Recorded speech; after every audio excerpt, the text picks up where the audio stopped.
வணக்கம், நான் உங்கள் PKK in life designs with PKK. என்ற ஒரு அழகான செய்தியோடு உங்களை சந்திப்பதில் மிக்க மகிழ்ச்சி. என்னுடைய சேனல் பேர் லைஃப் டிசைன்ஸ் வித் பிகேகே. கண்டிப்பாக சப்ஸ்கிரைப் பண்ணுங்கள். சப்ஸ்கிரிப்ஷன் திரும்பி குறைஞ்சி போச்சு.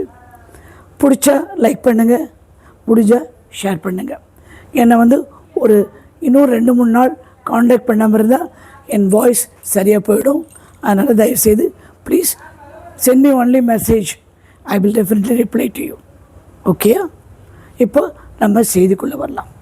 ஆல்பர்ட் ஐன்ஸ்டைன் தெரியுமா உங்களுக்கு? ஆல்பர்ட் ஐன்ஸ்டைன் ஒரு பெரிய விஞ்ஞானி. இந்த அணுகுண்டு வரத்துக்கே அவர் தான் காரணம்.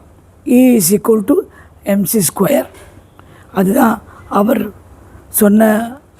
கண்டுபிடிச்ச ஃபார்முலா. அவர் என்ன சொல்கிறாரு அப்படின்னா, ஒரு மீனை மரத்து மேலே ஏற முடியல அப்படின்றதுக்காக திறமைசாலி இல்லை என்று சொல்லாதே. ஏன்னா அந்த மீன் தன்னை வாழ்நாள் முழுக்க திறமைசாலி இல்லை அப்படின்னு நினச்சிக்கோ.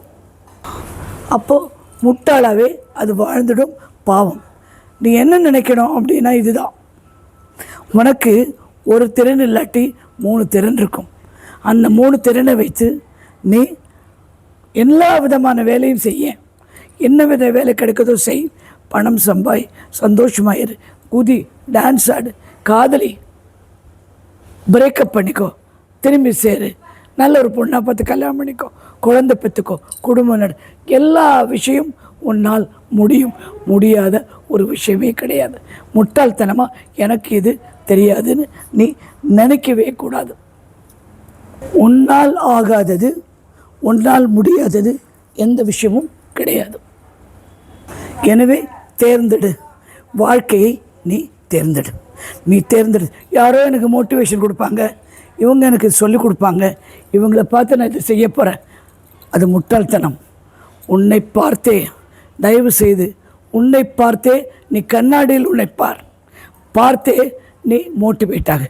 உன்னை நீ காதலி, உன்னை நீ அன்பு செலுத்து, உன்னை நீ மற்றவர்களை எல்லாம் சந்தோஷப்படுத்தும் அப்படின்னு நினச்சேன்னா நிச்சயம் நடக்காது. எல்லாரையும் எல்லா நேரத்துலையும் சந்தோஷப்படுத்த முடியாது. அவங்கவுங்களுக்கு ஒரு தனி அஜெண்டா, தனித்தனி வாழ்க்கை இருக்கிறது, விஷயங்கள் இருக்கிறது. உன்னை நீ சந்தோஷப்படுத்தினால் உன் உலகம் முழுக்க சந்தோஷமாயிடும். ரொம்ப சிம்பிள் இது. லைஃப்பை உன் இஷ்டம் போல நீ இவனுக்கு உதவி செய்ய போகிற, அதே மாதிரி கேட்காத ஆளுக்கு தயவு செய்து உதவி செய்யாது. கேட்டு வேணும்னு 4 தடவை சொன்னான், அது நீ செய்கிறது கரெக்டாக இருக்கும். புரிஞ்சுதா? அதை விட்டுட்டு நான் தான் எல்லாருக்கும் காவலாளி அப்படின்னு நினைக்காத. நீ காவலாளியே கிடையாது. No, you are not anybody. புரிஞ்சுதா? எனவே உங்களை நீங்கள் பாதுகாத்து கொள்ளுங்கள், காதலியுங்கள், உங்கள் திறனை வெளிப்படுத்துங்கள், வாழ்க்கையை மிக அழகாக ஓட்டிக்கொள்ளுங்கள். நேற்று நிறைய பேர் கேட்டாங்க, டிப்ரெஷன் மெசேஜ் அனுப்பியிருந்தாங்க. டிப்ரெஷன், என் மகனுக்கு டிப்ரெஷன், எனக்கு இன்னொருத்தர் எனக்கு டிப்ரெஷன் அப்படின்னு. இந்த டிப்ரெஷன்லாம் எதனால் வருதுன்னா, ஒரு நாளைக்கு பல பேரை சந்திக்கிறோம், இல்லாட்டி முன்னாடி சந்திச்சிருப்போம். எல்லாருக்கும் ஒரே மாதிரியான அலைவரிசை கிடையாது. அந்த அலைவரிசை மாறி நம்மளை தாக்கும்போது, இப்போது ஒரு பிரச்சனை ஒருத்தருக்குன்னா ஐயோ அப்படின்னு நம்ம நினைக்கும் போதே அந்த பிரச்சனை கொஞ்சம் ஒரு 20% நம்மளை கொஞ்சம் அடிக்கும்.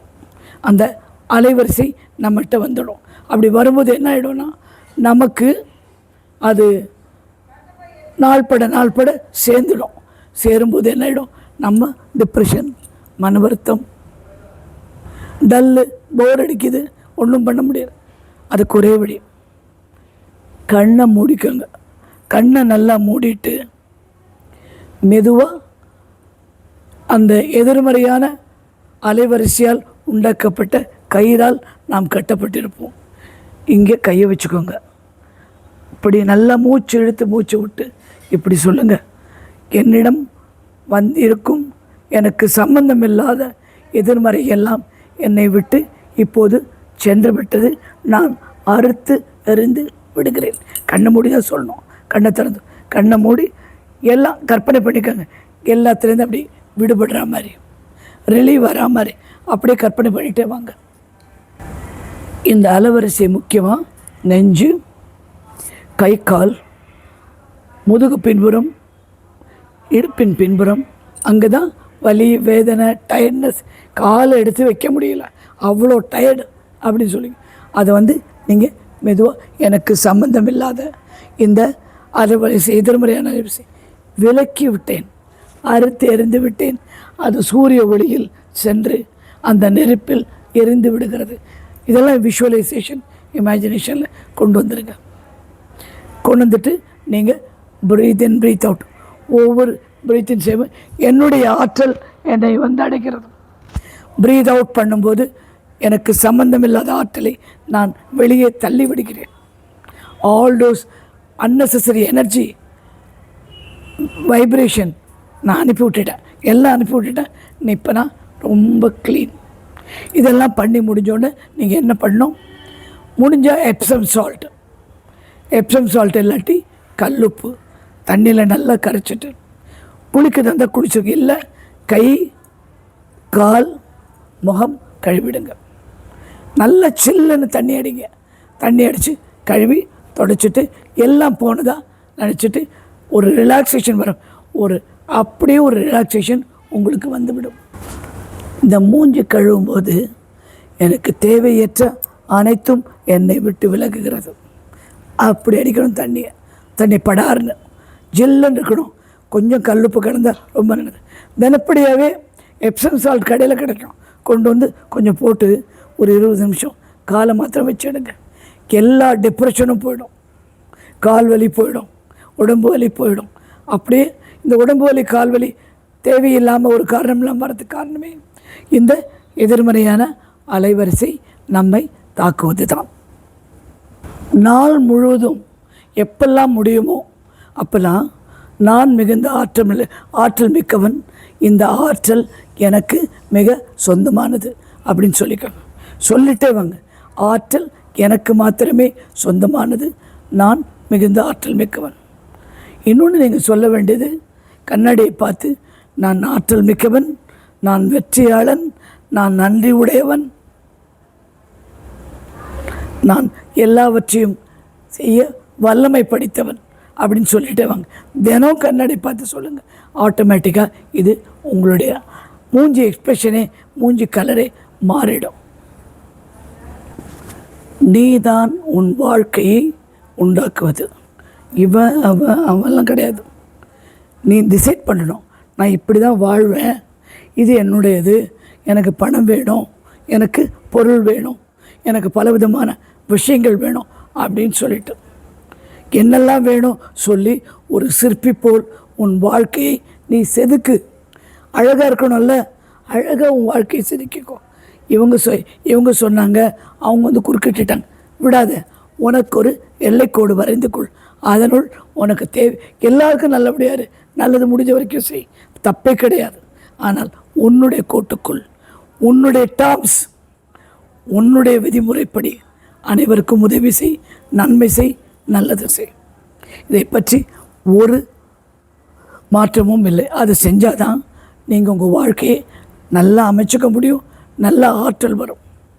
ஒருத்தர் ப்ரமோஷன் கிடைக்கல, எனக்கு இன்க்ரிமெண்ட் கிடைக்கல அப்படின்னு வருத்தப்பட்டார். அந்த இன்க்ரிமெண்ட் ஏன் கிடைக்கலன்னு எனக்கு தெரியல. நீங்கள் அஃபர்மேஷன் சொன்னீங்களான்னு கூட எனக்கு தெரியாது. ஆனால் இதுதான், எங்கேயோ மூளையில் உங்களுக்கு தலையில் சந்தேகம் இருந்திருக்கு, கிடைச்சா கிடைக்கும், கிடைக்காட்டி இல்லைன்னு ஒரு சின்ன சந்தேகம். அதுதான் இது தடுத்து விட்டது. பணத்தை பொறுத்த மட்டும், இப்போ பணம் ஏன் கஷ்டப்படுறீங்கன்னா, பணத்தை பொறுத்த மட்டும், பணத்தை பற்றி உங்களுக்கு சொல்லியிருக்கேன். பணம் ஒரு ஆற்றல், எனர்ஜி. அது வரும்போது தேங்க்யூ அப்படின்னு சொல்லணும், அழகாக வச்சுக்கணும். நோட்டு அடிக்க கரெக்டாக வைக்கணும். குப்பை மாதிரி பேக்கில் சுருட்டி போட்டு 4 குப்பை. பணம் இருக்கிற இடத்துல வேறு எந்த பொருளும் இருக்கக்கூடாது. பச்சைக்கல் பொருள், ஏலக்காய், லவங்கம், பட்டை, இது மாத்திரம் மூட்டை கட்டி இருக்கணுமே ஒழி வேறு எந்த பொருளும் பணம் இருக்கிற இடத்துல கூட.